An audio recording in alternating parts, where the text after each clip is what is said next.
This is NRT Daily News Analysis.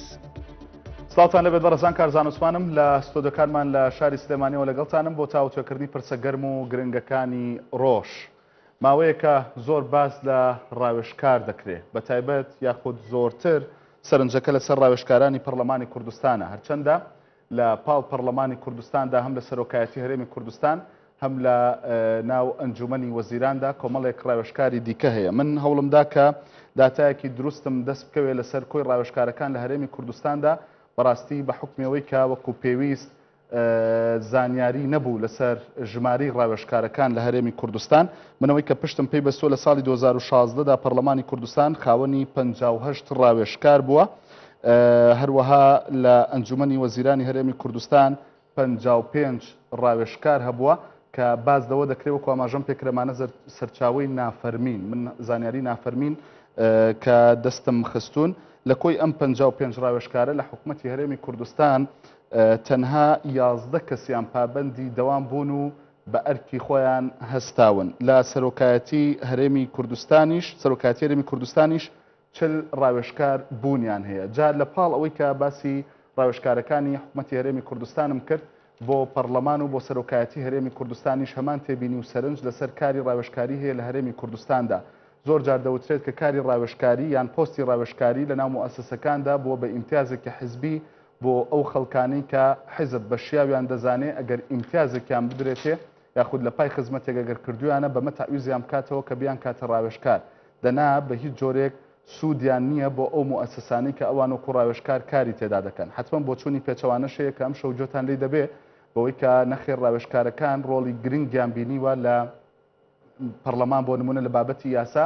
لە ناو حکوومەتدا بۆ ئەو بڕیارانی کە پێویستن لە سەرۆکایەتی هەرێمی کوردستانیش دیسان بۆ ئەو بڕیارانی کە پێویستن بێنە پێشەوە. من پرسیار دەکەم بەوەی کە هەر بەڕاستی ڕاوێژکارەکان لە هەرێمی کوردستان لە کۆی سەرۆکایەتیەکانی هەرێمی کوردستاندا بوون بە بارگرانی بۆ بودجە و بۆ خەڵک یان پێویستین و بوونی ئەوان ضرورە ئەو بودجەیە یاخود ئەو موچەیی کە دەدرێت بە ڕاوێژکارەکان شایستەیانە یان دیسان ئەمە دەبێت بە بارگرانیەک بۆ حکوومەت و بۆ بودجە و داهاتی ئەم وڵاتە و تەنیا وەکو ئاماژەم پێکرد پێشووتریش دەبێت بە ئیمتیازێکی حزبی وەکو وەفایەک یان ئەمە تەعویزێک کە دەدرێت بۆ خەڵکانی کە خزمەتی حزبیان کردو ئەوان تەعین کراون. بۆچی دەوترێت کە بەشێک لە ڕاوێژکارەکان تەنانەت بڕوانامەیان نییە، باز لەوە دەکرێت بەشێک لەم ڕاوێژکارانە خوێندەواری پێویستیان نییە، باز لەوە دەکرێت کە دەوام ناکەن و التیزام ناکەن، تەنانەت دەوترێت هەندێک لە ڕاوێژکارەکان بۆ خۆیان لە وڵاتانی دەرەوە دەژین واتە لە ئەوروپان، بەڵام لێرە بە موچەی ڕاوێژکاری وەردەگرن و عینوانەکانیان لە ناوێکێک لەو سێ سەرۆکایەتیەدا وەکو ڕاوێژکار تەعین کراون. ئەمە بۆ و کێ دەتوانێت چاکی بکە ئەگەر ئەمانە گرفتن. ئەمە دەکەمە بابەتێک بۆ گفتوگۆ لەگەڵ میوانەکانم، هەریەک لە لاوەند جەلال ڕاوێژکاری یاسایی لە پەرلەمانی کوردستان. زۆر سپاس دەکەم کاک لاوەند کە ڕاستەوخۆ لە هەولێرەوە لەگەڵمانی، هەروەها دکتۆر شۆڕش حەسەن مامۆستای زانکۆ. سپاس بۆ جەنابیش دکتۆر کە میوانی تاوتوێی. بەڕێزان پێم خۆشە ئێوەش لەسەر تەوەرەکە لەسەر بابەتەکە ئەگەر زانیاری هەبوو لە کۆمنت بۆ بنی بنووسن و ئەگەر هەر پرسیار و سەرنجێکیش هەبوو بۆ فراوانکردنی مەودای گفتوگۆکەم لەگەڵ میوانەکانمدا بۆ منی بنووسن. سوپاسانەکەم و من سوود لە کۆمنت و سەرنجەکانی ئەوە دەبینمە کۆمیشە. کاک لاوەند حەز دەکەم لە جەنابتەوە دەست پێ بکەم هەر بەڕاستی کاری ڕاوێژکاری یان پۆستی ڕاوێژکاری لە موسسەکانە و بە دیاریکراوی لە پەرلەمانی کوردستان چییە؟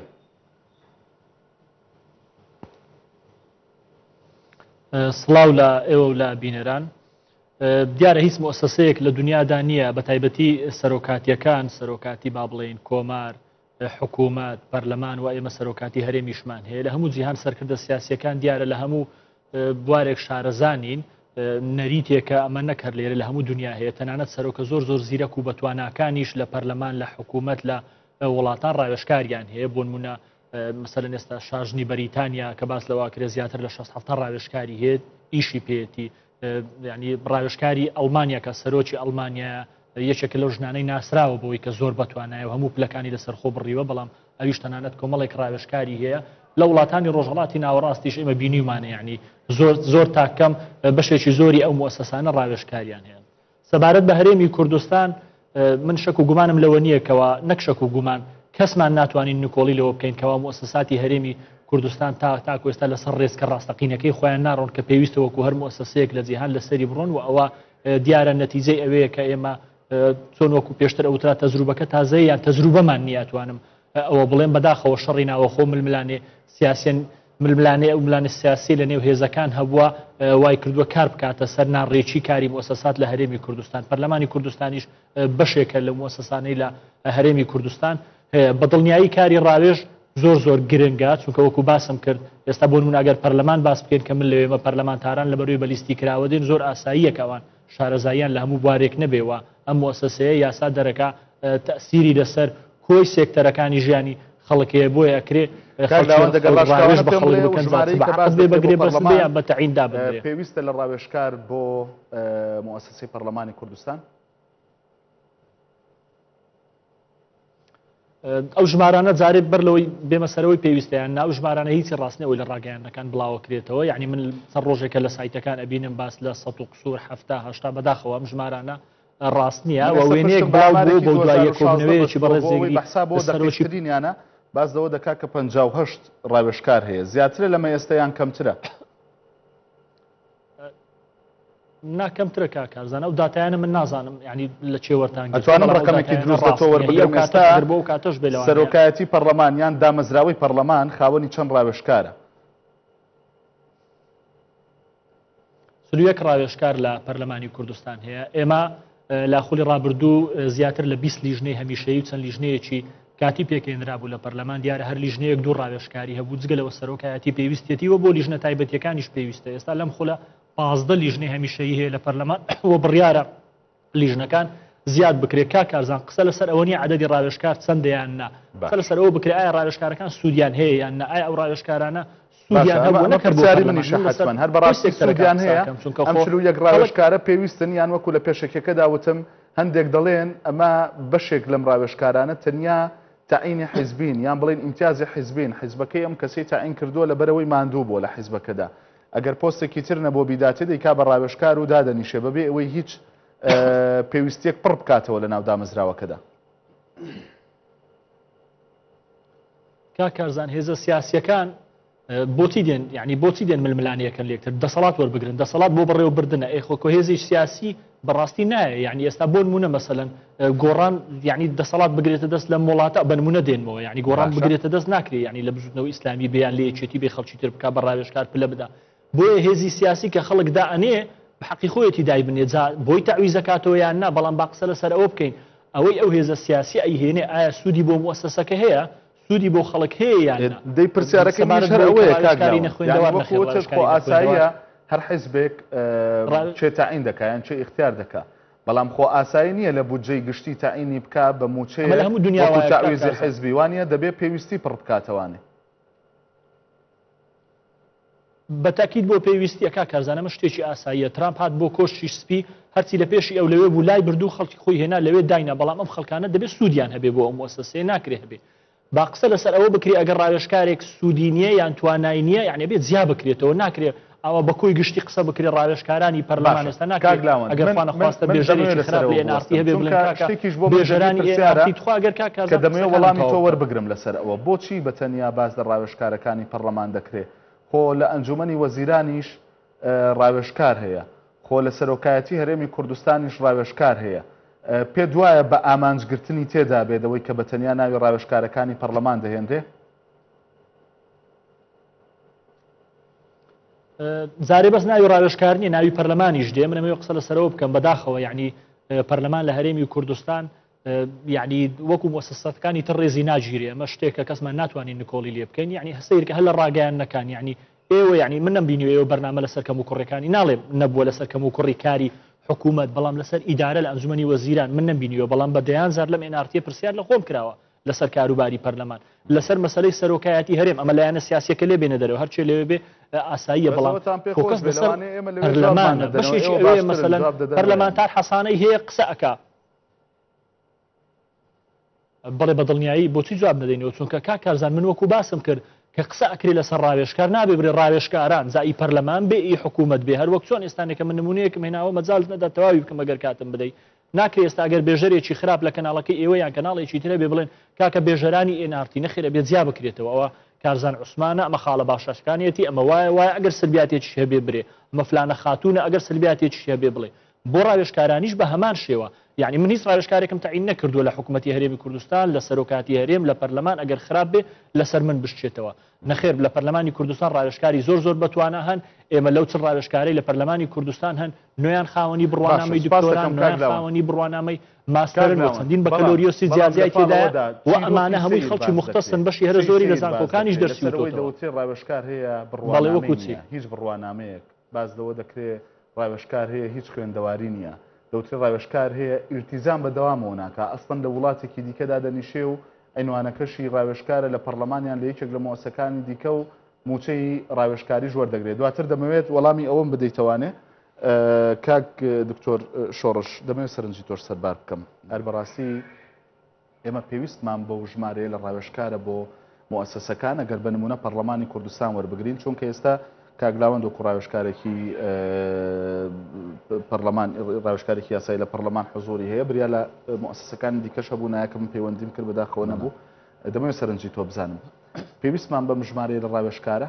بەڵێ سپاس بۆ تۆ سڵاو لە بینەرانی بەرنامەکەشت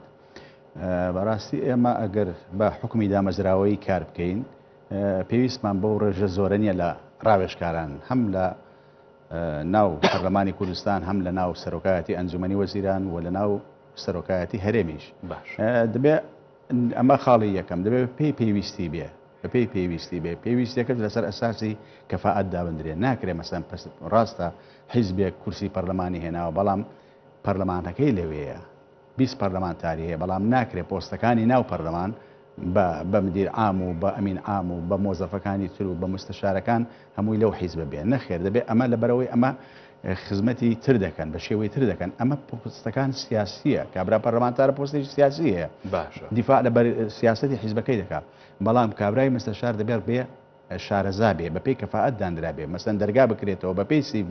چێ لە هەموو خەڵک لە بوارەکە بە تواناتر بوو ئەمە دامندرێ نەک مەسەن وەکو جەنابەت ئاماژەت پێداکەوە خەڵک کراوە بێ بە مستەشار لەگە ڕێزم شەهادەی نەبێ یاخود خوێندەواری نەبێ یا دەوام نەکە نەخێر چکە ئەمە دەبێتە بارگرانی لە بەرەوەی بەیانی ئەم مستەشارە خانەنشین دەکرێت لەسەر خانەنشین دەکرێت لە کاتێکە هیچ خزمەتێکی نەکردووە و نمونەشمانەیە ئێستاگەر بڕۆینە ئەوەی خانەنشینی حکوومەتی هەرێم ینی لەوانەیە دییان مستەشار مەسەن کە خانەنشین بۆ بەڵام خزمەتێکی پێشکەش نەکردووە بە دەستگاکانی حکوومەتی هەرێمی کوردستان یا لە دەرەوە یا لێرە دانیشتووە لە ماڵەوە بۆیە ئەمە بەداخەوە ئێمە مشکلی ئەوەمانەیە کە یاسامان سەروەر نییە نامانەوێت حکومێکی دامەزراوەی پێک بکەین بۆ خۆمان نامانەوێت ئەجینا زۆر ئاسانە کە ئەمە بکەین ئیتر تۆ مەسەن پەرلەمان کە دێی دانانی یاسایە نوێنەری خەڵکە پێویستە ئەم مخالفەی قانون نەکە ئەم بەخۆی دابچێتەوە ئێمە لەلایەکەوە هەیەیەکی نەزا هەمان داناوە بۆ ئەویکەوە بەدوای کەم و کوڕی و گەندەڵیەکانی داموزیەکاندا بگەڕێ بەڵام لەلایەکی خۆمان پەرلەمان یاخود سەرۆکایەتی هەرێم یا سەرۆکایەتی حکوومەت خۆی گەندەڵیەکە ئەمە خۆی دێ مەسەن خەڵک دەکات بە مستەشار بۆ تەرزیە بۆ رازیکردنی خەڵکێک بەبێ ئەوەی پێویست بێ من ناڵم هەموو مستەشارەکان لەگەڵ ڕێزم مەسەن بۆ نمونە لە پەرلەمانی کوردستان هەندێک مستەشار هەم مەسەن کە توانای زانستی و کەفاعەتیان هەیە مەسەن جێ50شیان دیار بووە لەوانەیە کاری 10 کەس 20 کەسی کردوی بەتەنیا ئەو کەسە بەڵام لە تەنیش ئەوە دەیان کەس وەکو ئەو مستەشار بوون هیچ دەورێکیان نەبوو ئەمە هەیە لە ناو حکوومەتی لە ناو دەکرێت بۆ ئاساییە لەبەرەوەی ئێمە حیزب و ئێمە حکوومەت و ئیدارەمان تێکەڵ کردووە هەمومان کردووە بە حیزبی حیزب تەدەخول دەکات لە حکوومەت بەتەنیانە بەڵکو لە ئیدارەش کاتێک کە تۆ دەیتە ناو ئیدارە ئیتر هیچ قیاسێک بۆ اختصاسەکە بۆ ممەیزاتەکانی ئیدارە ناهێلەوە کە پێویستە ئیدارە خەڵکی کەفوو بە پێی لێوەشاوی بێ پۆستەکان وەربگرێ ئەمە لە ناو حکوومەت تۆ وەزیرەکان دادنێ حەز دەکەی وەزیرێک دانێ با خوێندەوە بەس بزانێ ئیمزاکە کێشەی نییە لەبەرەوەی مەسئولیەتێک هەڵناگرێ ئەوەی مەسئولیەتێک هەڵدەگرێت جێگری وەزیرەکەی لە خوار لە جێگری وەزیرەوە بەرەو خوارەوە پێویستەوە کەفاعەت بێ ناک حیزب بێ مدیر عامی وەزارەتەکە دانێ و وەکیل وەزیرەکە دانێ وەزیرەکە حەق خۆیەتی لەبەرەوەی دێ لەڕێ ئەم وەزیرەوە بەرنامەی ئەو بەرنامە ئینتیخابێکی ئەلانی کردوە جێبەجێ دەکات بەڵام ناکرێت کە وەزیرێک دێ یا حیزبێک دێ ئەم وەزارەتە وەردەگرێت تۆ هەموو گۆڕانکاری لە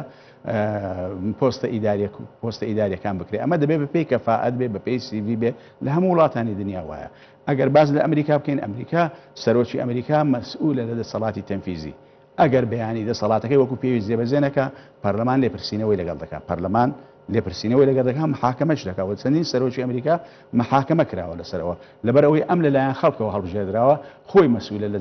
ڕاپەڕانی ئەم دەسەڵاتە بەس لای ئێمە ئەوە نییە تا ئێستا مەسەن ئەوم بۆ ئێمە حکوومەتی ئێمە مەسەن هیچ وەچێکی بەرپرسیارەتی دیار نییە پەرلەمانی کوردستان نەیتوانیەوە لێپرسینەوە لە حکوومەت بکە لە سەر ئەوەی ئەدایەکەی چۆنیان چۆنیە ئەمە بۆچی خەتای ڕاوێژکارەکانە ئەگەر نەیتوانیوە لەبەرەوەی ڕاوێژکاری هێناوە بە گەندەڵی وەکو تۆ ناوت حتمەن بۆیە ناتوانێت ئەدایەکی بەهێزی هەبێ بەرامبەر بە لەنا هەر پەرلەمان خۆی پەرلەمانەکە خۆی زەئیفە خۆی لاوازە لەگەڵ ڕێزم ناتوانێت مەسەن لێپرسینەوە لە حکوومەت بکە ئەمە لە لای شتریشەوە بۆیەش مەسەن گەندەڵەکانی ناو حکوومەتیش و گەندەڵەکانی خۆشی چاوپۆشی لێ دەکات ئەجینا پەرلەمان مەسەن ڕەنگە پێویستی بە 15 مستشارێک هەبێ 15 مستشارێک هەبێ لە اختصاص جیاوازی بەڵێ تا 15 ژمارەیەکە ئێستا 41 ئێستا دەوری 41 لەگەڵ بەڕای من زیادەیە و ئەگەر بۆ هەرچەند هەندێک زارمونێکی سیر باسیش کرا من دواتر دەمێ وەڵام هەندێک زار بۆ ئەمەشدا بۆ تا سەرۆکایەتی پەرلەمان لەگەڵ حوت ڕاوێژکاری دیکە حوت پسپۆر لە پسپۆرە جیاوازەکان گرێبەستێک دەکات لەبەرەوەی پێویستی بۆچی پێ وایە هێشتا ئەم ژمارەیەش زۆرە ئەمە لەبەر زەرورەت نەکراوە لەبەر پێویستی ئەمە لەبەر ئەمەش مخالفەیەکی تری قانونە کە لەلایەن پەرلەمانتارە سەرۆکایەتی پەرلەمانەوە ئەنجام دەدرێت هیچ پێویست نییە لەبەرەوەی زەرورەتی نییە ئەسڵەن ئەوە وەک ئەو برادرە باسی کرد برادرە بەڕێزە باسی کرد 41 مستەشار هەیە لەناو ئەو مستەشارانە خەڵک هەیە مەسەن دکتۆرای لە قانونی دەستوریە دکتۆرای لە قانونی جینایی هەیە دکتۆرای هەیە لە ئیداری هەیە خەڵکی بەتوانان یعنی پێویست نییە تۆ بێنی لەگەڵ حەف کەس ڕێککەوی لە کاتێکدا ئەوانەی کە لە ناو پەرلەمانن نازناوی زانستیان بەرزترە ینی خبرەی زانستی ئۆشیان بەرزتر لەوانەی کە ئەمەیان بۆ دەکرێت بۆ لەگەڵ حوت کەس ئەمە مخالفەیەکی قانونە لە پێناو بەرژەوەندی هەندێک مخالفی قانونە چکە ئەگەر پەرلەمان یەکەم پێویستی بە مستەشار بێ دەبێ ئەلام بکە ئەلام بکە داوا لە خەڵکە خەڵکی سیڤی تەقدیم بکە بە ئاشکرا ئەم خەڵکە دابنێ نەک لە پشپەردەوە وڵا ڕێکەوتنمان کردووە ڕێکەوتن چۆن دەکرێت دوایە ئەمانە هەمووی وەک من ناوەکانم بیستەوە هەمویان فەرمانبەرن یعنی پۆستیشیانەیە ناکرێت دوو وەزیفە لە یەک کاتدا ئەنجام دەی ئەمە بەپێی قانونە وەنیا ناکرێت نەدەبێت کەواتە پەرلەمان خۆی لەم لاوە یاسا دەشێنێ ئەوانەی کە بەو عقدەش ڕازین ئەمانە سەرپێچی یاسا کراوە بۆیە پەرلەمان ئەگەر پێویستی بۆ نمونە مەسەم من بۆ خۆم وەکو مامۆستایەکی ئەکادمی تەکلیف کرام لەلایەن پەرلەمانی کوردستانەوە لە 2005 بۆ لیژنەی دەستور ساڵێک خەریک بووین ساڵێک زیاتریش خەریک بووین ڕێکەوتنم لەگەڵ کرا نەعقدم لەگەڵ کرا بەڵام کە تەواو بووین وەکو ڕێزێک مکافئەیەکی معنەویان پێبەخشین ئەوەندە ئەگەر ئەمڕۆ پەرلەمانی کوردستان پێویستی بە هەندێک اختصاصی من یا غیری من هەیە دەتوانێت زانکۆکانی کوردستان داوای هاوکاریان لێ بکە بەڵام مانای ئەوە نییە لە بە مخالفەی قانون بێ ڕێکەوتن لەگەڵ هەندێک کەس بکە سەرڕای ئەوەی کە ئەم کۆمەڵە مستەشارەی هەیە ئەم کۆمەڵە مستەشارەی هەیە لە ناویاندا من ناڵم هەمویان لە ناویاندا خەڵکی بەتوانایە دوایە ئەمانەی کە لە پەرلەمانن ئەگەر مەجالە بدەی مەسەن مەجموعەیەکی زۆریان مەسەن کاگلاوان ئەوانی تر کاک ئەوانی خۆم دیان ناسم خبرەیەکی پەرلەمانی باشیان پێیا کردووە شان بەشانی ئەوەی کە لە اختصاسەکەی خۆیان سەرکەوتون خبرەیەکی پەرلەمانی باشیان پێیا کردووە یعنی پەرلەمان ئەگەر مەسەلە ئەوە نەبێت تەرزیەکردنی هەندێک دایانی تر بێ هەندێک شت بێ بۆ هەندێک بەرژەوەندی بێ بەڵام خۆ دەبێت معالەجەی ئەمە چییە دواتر گفتوگۆی دەکەین کە وەکو وتت بۆ ئەم ژمارە زۆرە لە ڕاوێژکار نەبێ و خەڵکی پێویستیشە بێ معالەجەکە لە ڕوئای ئێوە دەبێت چی بێت کاک لاوەند پرسیارم کرد لەسەرەوەی کە چیرۆکی سیر باز دەکەن و بە تایبەت یعنی زۆرتر ئەمە وروژە لە پاژە و ڕێکەوتنی کە لەگەڵ حوت پسپۆر دەکرێت وەکو ڕاوێژکار بۆ هەندێک بابەتی یاسایی لەلایەن سەرۆکایەتی پەرلەمانەوە بازەوە دەکرێت ڕاوێژکار هەیە بڕوانامەی نییە ڕاوێژکار هەیە خوێندەواری وەکو پێویست نییە ڕاوێژکار هەیە بۆ خۆی لە ئەوروپا دەژی و لێرە عنوانەکەی ڕاوێژکارە و موچەی ڕاوێژکاریش وەردەگرێت وەکو کاگلاوەند بۆ نمونەکە لە وەزیفە و لە دەوامی خۆیەتی هەر بەڕاستی نمونەی لەم جۆرە هەیە بەڵێ کارزان سەرەتا وەکو ڕاستکردنەوەیەک بۆ کەناڵەکانی ڕاگەیاندن چونکە من چەند ڕۆژێکە بیستوم لە کۆمەڵی سایتیش بینیم کە پەرلەمان حەت ڕاوێژکاری بە گرێبەستی ناوە ئەمانە هەمووی فەرمانبەری میرین و ئەمە سەرپێچی یاسایە ئێمە هیچ عەقدێکمان لەگەر کەس نەکردووە و حەف بە ڕێزەی باسی ئەەکەن بەڵێمانە خاوەنی بڕوانەمەی دکتۆران لە پسپۆڕە جیازیەکانی یاسا بەڵام گرێبەستیان لەگەڵ نەکراوە گرێبەست چونکە ناکرێت کەسێک دوو موچەوە بگرێت جاگە بە گرێبەستیش بێ بە تەعینیش بێ لە میری خۆی هەمومان دەرچوو یاس پەرلەمان وەکو دکتۆر باسی کرد کۆمەڵێک فەرمانبەری یاسایی هەیە کۆمەڵێک ڕاوێژکاری یاسایی هەیە و ئەو بە ڕێزانەش خۆیان تیایەتیان دکتۆرایەکەی لە قانونی ئیداریە من لەو باوەڕنیم هەڵەی وا بەسەر ئێمە تێپەڕێ عقدێک ئەکرێ لەو بڕواایدانیان نەکراوەڵمانی کوردستانە کارزان باگەر قسەکەم تاو چونکە ئەندامی لیژنەی یاسایی کارزان ئەوەی من پێ دەڵێم کارزان خوا ئەگەر من قسەکەی خۆم تەواو بکەم ئەوەی من پێ دەڵێم ئەوە ڕاستیەکەیە جاگە هەر بە ڕێزێکی ترسی و تواتوانن ئێوە خۆتان بۆ باوەڕی ئێمە گرێبەستمان نەکردووە ئەوانە ڕاوێژکاری پەرلەمان بن بە موچەی ڕاوێژکاری لە پەرلەمان لە حالەتی پێویست ئێمە ئەو بە ڕێزانە کارێکمان پێبێ سەرۆکاتی پەرلەمان کارێکی تایبەتیان پێبێ پاداشت ئەکرێن چونکە ناکری ئێمە گرێبەستیان بۆ بکەین و موچەیەکی سابتیان بۆ دیاری بکەین و ئەمانە لەلایەکی تریش لەسەر میلاکی وەزارەتی خوێندنی باڵایان وەزارەتێکی تر موچەیەسیش سابتیان هەبێ ئەوە ڕاستیەکەیە ئەوەی لە ڕاگەیاندنەکان ئەبیسترێ ئەوە ڕاست نییە کارزان پەرلەمان نهاتووە هەفت ڕاوێژکاری تر بێنێتە عینی بکە بە عەقد و موچەی پێبدا بالعکس ئێستا پەرلەمان لە هەوڵی ئەوەیە کێشەی ڕاوێژکارەکان ڕێک بخاتەوە ئەوەی باست کرد لەسەر مەسەلەی دەوام بڵێ ڕاوێژکار هەبووە دەوام ناکاوە ئێستاش ڕاوێژکار هەیە ئیلتیزام پێوە ناکا بەڵام سەرۆکاتی پەرلەمان بۆ زانیاری ئێوە لە کۆبوونەوەی سەرۆکاتی بە کۆنووس تەثبیت کراوە کە دەوامی ڕاوێژکاران وەکو فەرمانبەرانی تر لە سەعات 8:30 بۆ سەعات 8 بۆ سەعات 3 ئەبێ دەوام بکات ڕاوێژکار و پەنجەمۆریش دانراوە کە لە وەزارەتەکانی تر یان لە سەرۆکاتیەکانی تر ئەوە هەر نییە بۆی بزان کە ئەوەی لە پەرلەمان کراوە لە شوێنی تر نەکراوە بەڵام بەداخەوە فۆکەسەکە زۆر لەسەر پەرلەمانە بەیانیان ڕاوێژکار من ڕاوێژکارم لە پەرلەمان بەیانیان سەعات 8 دەچم پەنجەمۆرەکەم کە ئەچمە ژوورەوە لە دەوام و دوای دەوام سەرۆکایەتی پەرلەمانەوە ئەبینێ چێ هاتووە چێ چەند سەعاتیش غایب بووە و بۆ زانیاریتان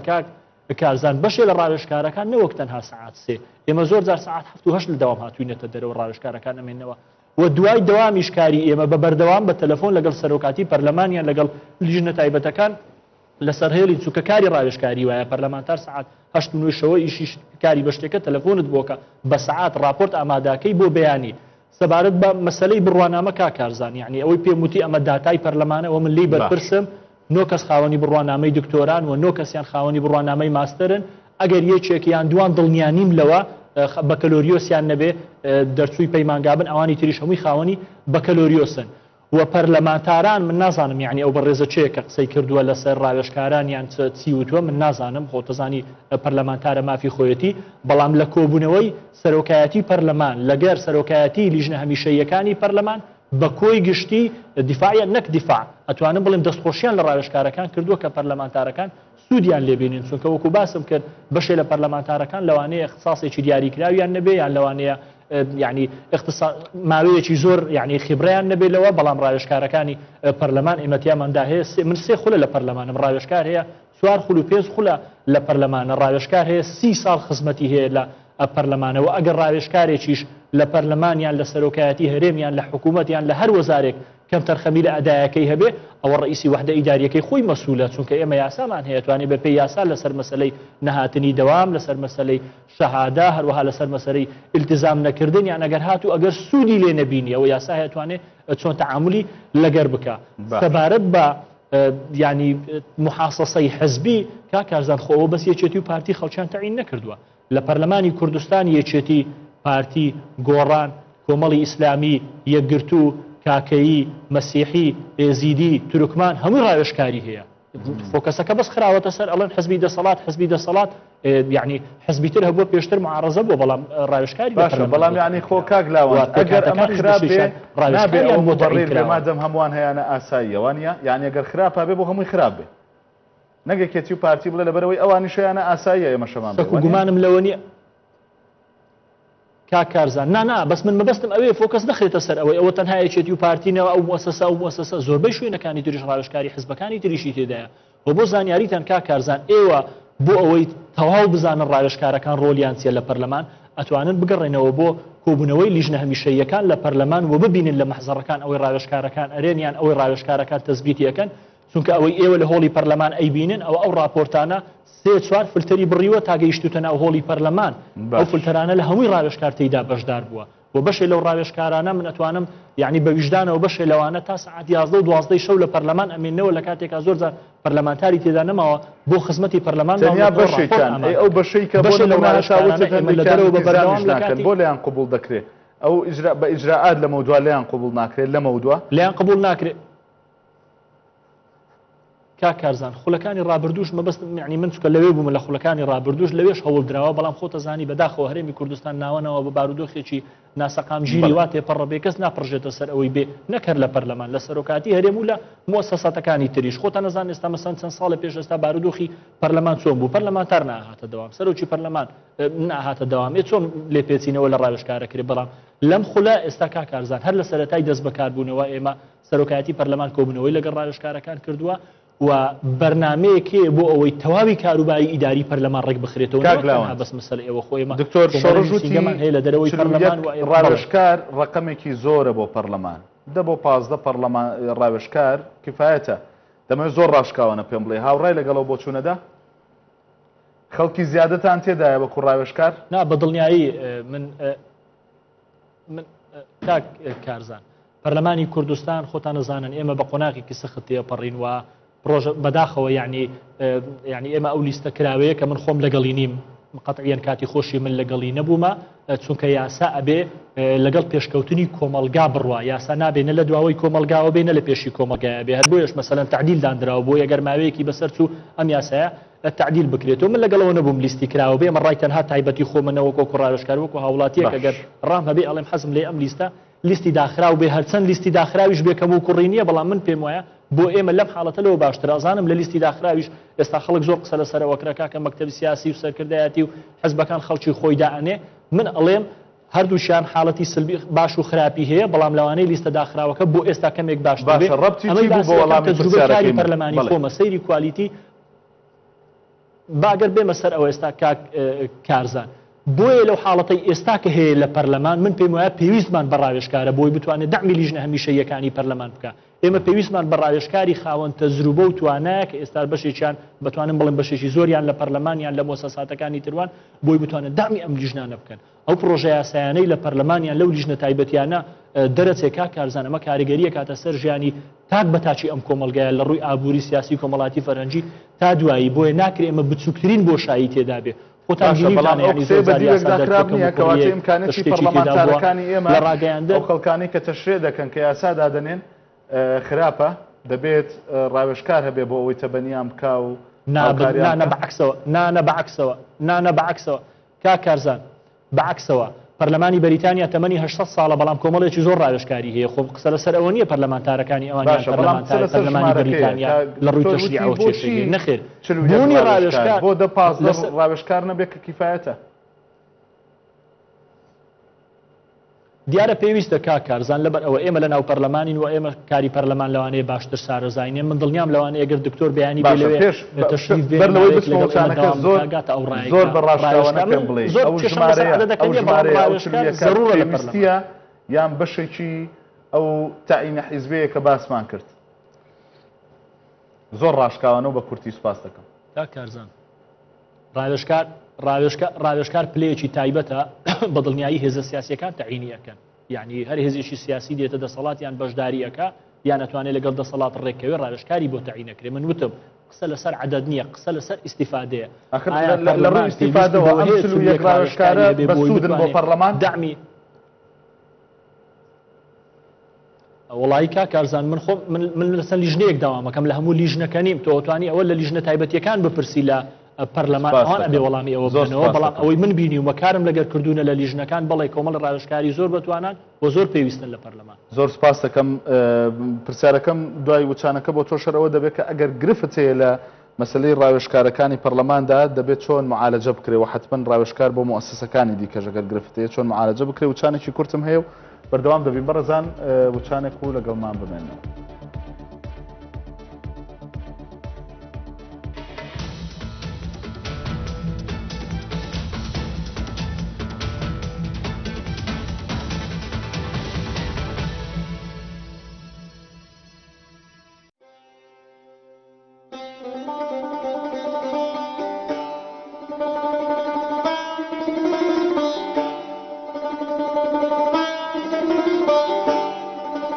لە حوجرەوە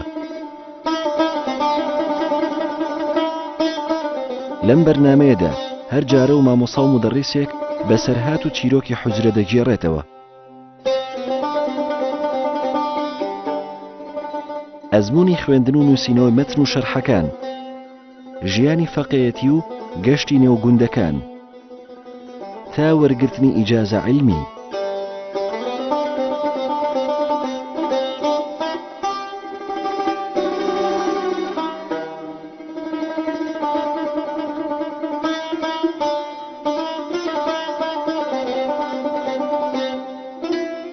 لە حوجرەوە شەوانی چوارشەممە کاتژمێر 9 لە NRT 4ەوە پێشکەش دەکرێت.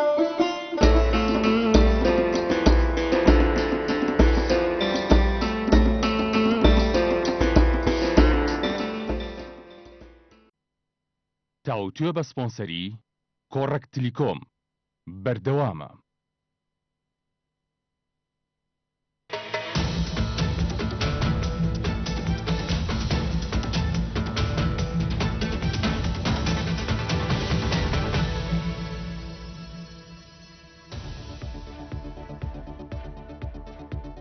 دووبارە ستاڵتان لەبێت بەڕێزان گفتوگۆکەم بەردەوام دەبێت دکتۆر شۆڕش پێم وابێ هەندێک تێبینیتە بوو وگلەیشت کرد لە کاتێکەوە کاتی باشتر تێبەوەی کە تێبینەکانت بکەیتە ڕووفەرمو. خۆی من وتم یعنی کە مستەشار دابدرێ هەر نەک پارتی بێچێتی ڕاستە حیزبەکانی تریش کردویانە گۆڕانیش باشێتی بەڵام من دژی هەموویم با لەسەر ئەساسی لێوە شاوەی کەفاعەت بێت دەرگا بکرێتەوە بۆ هەموو هاوڵاتیان چکە وەک وتمان حکومەت جیاوازە ئیدارە جیاوازە حکومەت کارێکی سیاسیە بۆ حیزبە سیاسیەکانە ئەمان دێن بەڵام ئیدارە بۆ مستەشاری ناو حکومەت و پەرلەمان و ئەمانەشەوە سەرۆکاتێریمیشەوە ئەمە پۆستی حیزبی نییە پۆستی ئیداری بە پێی کەفاعەت من مستەشارم بۆ چییە نابێت دەرگا بکەمەوە چێ لە هەمووان کەفوەتر بوو بە مستەشار دای بنێن بە پێی تواناکەی خۆی بۆیە ئەمە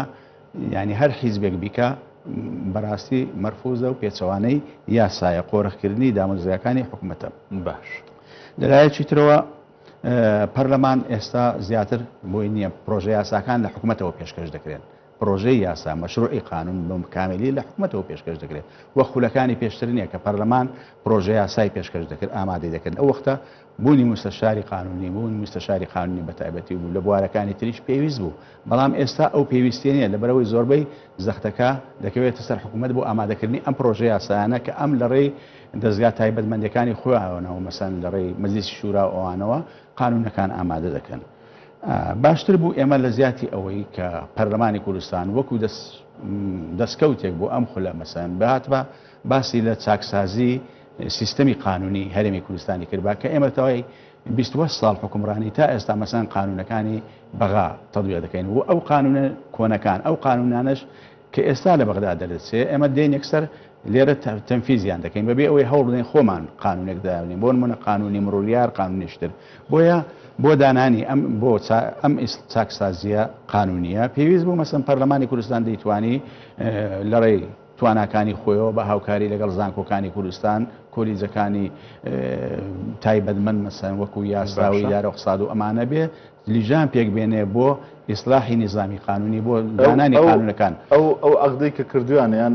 ئەو تەڵەبەی کە کردویانە لەو حەوت ڕاوێژکارە ناچێتە قاڵبی ئەو تەڵەبەی تۆ توانای ئەوە دانیە مشپۆڕین ئەمە لە توانای حەف کەسدانیە ئەمە تۆ ئیسلاحی نظامی قانونی توانای ئەوەیدا کە لیژان پێک بینی مەسەن لە بوارە جیاوازەکاندا لە قانونە جیاوازەکاندا تەکلیفیان بکەیت کە ئەمانە قانونی پرۆژەی یاسا ئامادە بکەن ئەمجا ئەو وەختە کە شتەکەیان تەواو کرد دەکرێت مەسەن مکافەت بکرێن بە شێوەیەک لە شێوەکان بەڵام ئەمە لە توانای حەف کەس و دەکەسدانیە کە بیکامیشە بۆیە بوونی ئەم ڕێژە زۆرە لە پەرلەمان لە ڕاوێژکاران و لەگەڵ ئەمەش مەسەن تۆ دەی بانگ دەکەی ئەگەر پێویستت وەکو وتم ئەگەر پەرلەمان پێویستی بە ڕاوێژکاری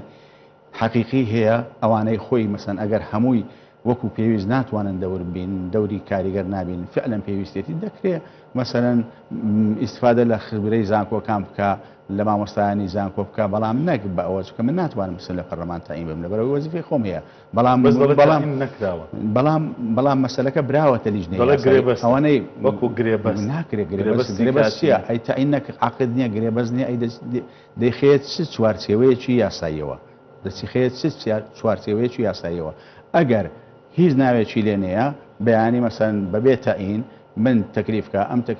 تەکلیفکە ئیتر دوایی پاداشتی کردیان نا ئەمە مەسەلەیەکە بەڵام وەکو دیاری بە دیاریکراوی بێ مەسەن مەجموعەیەک دەست نیشان بکرێ و ڕێکەوتنی لەگەڵ بکرێ و ئەمە وەکو حتا لە لیژنەی یاساییش پێیان وتراوە کە ئەمە ناقانونیە یعنی ئەم ڕئیە تەڕح کراوە کە ئەمە لەگەڵ قانونیەک ناگرێتەوە چکە ئەمانە مۆزەفن و پەرلەمانی مستەشاری خۆی هەیە لەگەڵ ڕێزم من دێڵم سەرنجەکانە تەواوکەی بەس لەسەر ئەو بابەتی ناقانونیە کاک لاوەند گرفتی قانونی هەیە ئەو ڕێکەوتنیانە و گرێبەستەی کە کراوە ئەمەڵێ نەکراوە کارزانەزانی یعنی ناکرێ ئێمە هەرچی لە ڕاگەیاندنێک یان یعنی کەسێک لە دەرەوە لەوانەیە قسە بکە شارەزایی لە یاسانە بێ سپۆر نەبێ لە یاسا یان ئەتوانم بڵێم هەر زانیاری لەسەر بابەتەکە نەبێ ڕاگەیاندنەکان پێی باوەڕ بکەن و خەڵک پێی باوەڕ بکە وەکو باسم کرد کارزان ئەو حەڤ ڕێزە جارێ بەوەی یعنی ئەوە قسەیان نێتە سەرێ من لە نزیکەوە ئەیان ناسم هەمیان مامۆستای زانکۆن و خاوەن بڕوانامەی دکتۆران بەشێکیان لە خوێندنیش هاوپۆلی خۆم بوونە کەسی زۆر بتوانان باشە ئەمانە گرێبەستیان لەگەر نەکراوە وەکو ڕاوێژکار بە موچە لە پەرلەمان من کا کارزان بە موچەی سابت لەگەڵ من ڕاوێژکارم لە پەرلەمانی کوردستان کا کارزان ئەگەر کاتم بدەیت ئەگەر کاتم بدەیت خوا قسەکانی خۆتەواو بکەم کا کارزان پەرلەمانی کوردستانیان هەر مؤسسەیەکی تر مافی هەیە هیچ مخالفەیەکی یاسایی تێدا نیە بۆ کارێکی دیاری کراو چەند کەسێک دیاری بکە لە حالەتێک ئیشی پێی کرد پاداشتی بکە ئەمە پێچەوانەی هیچ ڕێنماییەک نییە پێچەوانەی هیچ یاسایی نییە لە هەرێمی کوردستان و ئەو بەڕێزەی کە باسی کردووە من نازانم ئەو بەڕێزەی کە باسی کردووە من نازانم سێ خۆکرێ بێباز بکە برێکاکە ئەو من بووم وام وتووە بە لیژنە یاسایی یان من بووم هاتوومە وام وتووە و ئەگەر ئێمە یان ئەتوانم بڵێن ئەو هەموو شارەزایە لە یاسا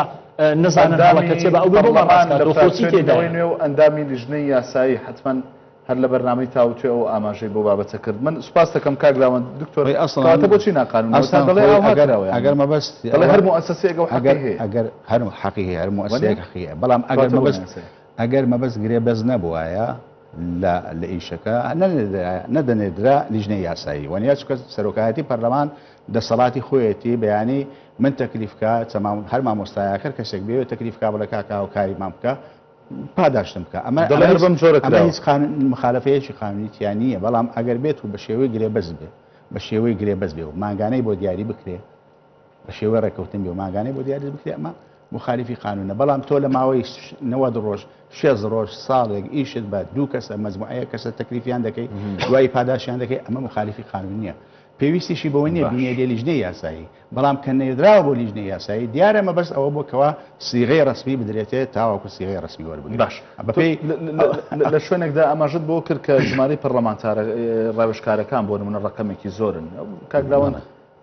هەندێک نمونەی هێنایەوە یعنی بۆچی زۆرە بە بەراورد بۆ مؤسسانی لە دنیادا خۆی دەکرێت مەسەن دەکرێت لە 15 لیژنەتیە دەکرێت 15 پەرلەمان حەدی عەلایەکە 20 پەرلەمان کافیە خۆ تۆ چیەکەی 15 تا 20 مستەشار کافیە تۆ دوایی ئەمە لەمە زیاتر چیەکە یعنی مستەشار ناکرێ مەسەن تۆ جێیشێک مستەشار زۆر منطقی نییە مەسەلەی مقارنە بەڵام بۆ نمونە ئەگەر خۆمان مقارنە بکەین بە پەرلەمانی عێراق بە ئەنجومەنی نوێنەرانی عێراق ئێمە بێگرفتترینیان ئەوە خۆی مشکلە ئەوەیە پەرلەمانی عێراقیش بەڕاستی ینی مؤسساتەکانی عێراقی یاسا پێشێل دەکەن دەستور پێشێل دەکەن هەموو یان کێشەکە ئەوەیە ینی تۆ ناکرێ مقارنەی بۆ بکەی من ئەڵێم بەپێی پێویستی مؤسسەکە تۆ پێویستی چەند تێ بە فعلی چەند ئەوەندانێ بەڵام ئەوەی کە تۆ تەماشای تەرکیبەی پەرلەمان ڕاوێژکارەکان دەکەی حەز دەکەی کەوا بەپێی پێویستی مؤسسەکە دانەندراوە بەپێی پێویستی مؤسسەکە دانەندراوە چکە بەپێی پێویستی دابدرێت هەندێک زار مەسەن لە بە بڕیاری لایەنێکی سیاسی بەرپرسێکی سیاسی کەسێک لەولاوە هێنراوە کراوەتە مستەشار ئەمانە هەیە ئەمە هەیە بەڵام تۆ دەکرێت مەسە من لە ناو پەرلەمان بووم ئیشم کردووە خەڵکی لێ بۆ مستەشار بۆ زۆر بەتوانە بووە ئیشی دەکەسی کردووە ئیشی دەکەسی کردووە خەڵکی تریشە بۆ مستەشار بووە هیچ دەورێکی ئەوتۆی نەبووە دەورێکی ئەوتۆی نەبووە ئەوە بە شێوەیەکی گشتی ئەمە شتێکی نسبی بە دو قسە شتێک گەر گرنگ بێت چونکە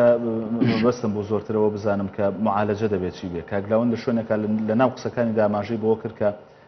سەرۆکایەتی پەرلەمان بۆ خۆی دەیەوێت گرفتی ڕاوێژکاران چارەسەر بکە ئەگەر گرفتێکە بێ حتمما معالەجەی ئەم بابەتە چۆن دەکرێت بەگشتی لە پرسی ڕاوێژکاران ئەمزا لە ناو پەرلەمانتارەکانی کە ئێستا ڕاوێژکارەکانی کە ئێستا هەنە لە پەرلەمان خەڵکی مەسەن کە توانای ئیمکانیاتی زانستیان هەیە بەرزن دکتۆرایان هەیە لە بوارە جیاوازەکاندا دەتوانن کلێنەکانی پەرلەمان پڕ بکەنەوە بەبێ ئەوەی مەسەن پێویست بە خەڵکی تربێ وەکوتم ئەگەر پەرلەمان پێویستی بە هەر کەسێک بێ سەرۆکایەتی هەرێم سەرۆکایەتی ئەنجومەنی وەزیران پێویستی بە خبرەی هەر کەسێکە بێ دەکرێت تەکلیفی بکە بۆ ماوەیەکی دیاری کراوە لە بەرامبەر ئەم تەکلیفەش دوایی پاداشی دەکایان نا ئەمە مەسلەیەشترە بەڵام ناتوانێت بێ عقدی لەگەڵ بکە ئەگەر زۆر پێویستی بێ دێ تەنسیبی دەکات بۆ ئەو مؤسسەیە ئەمەیە بەڵام لەمە بەدەر ئەگەر عقد بکرێت سیغەی عقد من نازانم کراوەیان نا بەڵام دەنگۆکە ئەوەیەکە ئەوە کاگەڵی دەڵێ ئەوەی من دێڵێ وەکە نێدراوە بۆ لیژنەی یاسایی دیارە نیازی ئەوە هەیە کە سیغەی ڕسمی وەکو عقدی بدرێتێ بۆیە دەنێدرنا هیچ پێویست ناکات سەرۆکاری پەرلەمان بینێرێ بۆ لیژنەی یاسایی. سپاس دەکەم کاک لاوان زۆر بە کورتی پێم بڵێ وەکوتم لە بەشێک لە قسەکان تاماشەت بۆ کرد پەرلەمان دەزانێت کە گرفتێکەیە لە ناو ڕاوێژکاراندا و دەبێت معالەجەی بکە زۆر بە کورتی وەڵام بیتەوە سپاس دەکەم پێم دەڵێن هیچ کاتم نەماوە. پەرلەمان ئەزانێ لە هەموو کوردستان ئەوە هەیە و ئێمە لە پرۆژە یاسای چاکسازی کە ئێستا حکوومەت لەگەڵ بە هاوکاری پەرلەمان خەریکە بەڕێ بەدڵنیایی ئەو مەسەلەی ڕاوێژکارەکان لە هەموو مؤسساتی هەرێمی کوردستان ڕێکە خەین و زۆر بە کورتی کارزان بەڵسە لەسەرەوە کرێت کە لەم خولە زیاتر لە حکوومەتەوە پرۆژە یاسا دێنە لە پەیڕەوی ناوە خۆی پەرلەمان ئەوە هەیە وەنە هیچ ڕێکەوتنێکی شێتەنا لە حکوومەتەوە بێ بە پێچەوانەوە پەرلەمانی کوردستان و فراکسیۆنە جیاوازەکان ئێستانێکە خەریکی ئامادەکردنی چەندین پێشنیازی بەڵام پێم وایە ئێستا پەرلەمان چاوەڕێی چواردە پرۆژەی یاسای حکوومەتەوانەیە کە پێوەستە بە یاسای چاکسازیەوە. نانە کارزان چاوەڕێی چواردە پرۆژە ناکەین لە کارنامەی سەرۆکی بەڕێ سەرۆکی حکوومەت کە خوێندیەوە یعنی ئەوەی ئێمە لێمان خوێندێتەوە چەند بابەتێکەیە کە بە چواردە بۆ سێزدە بابەت دیاری کراوە لەوانەیە پێویستی بە هەموارکردنەوەی یاسایان هێنانی پرۆژە یاسا بێ بۆ پەرلەمانی کوردستان ئەمە مانایەوە نییە پەرلەمانی کوردستان بە ساوەڕێ بکە حکوومەت ئەی پەرلەمان بۆ خۆی لەوەیە نەخێر پەرلەمانی کوردستانیش بە دڵنیایی کار لەسەرەوەکە یەک خاڵی بچوو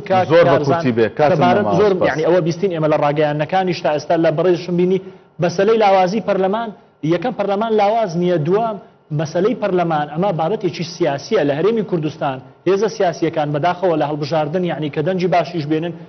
حکوومەتیان پێ باشترە لە پەرلەمان ئەمە مانای ئەوە نییە پەیوەندی بە ڕاوێژکاریان بە پەرلەمان زۆر سپاس دەکەم نەخێر هەرێمی کوردستان تا ئێستا ڕێزی مؤسسەیان توانم بڵێم گرنگی مؤسسات بەم شێوەیە پەیوەندی بە کەسەوە نیە. زۆر سپاس بۆ لاوەنجەلال سپاس بۆ دکتۆر شۆڕش حەسەن سوپاسانەکەم کام شەو میوانی تاوتێ بوو نازانێن ئافتی سپاس بۆ ئێوە سپاس بۆ کۆمنتەکانتان تا بەرنامەیەکی دیکە هەر شاد بە سپاسانە.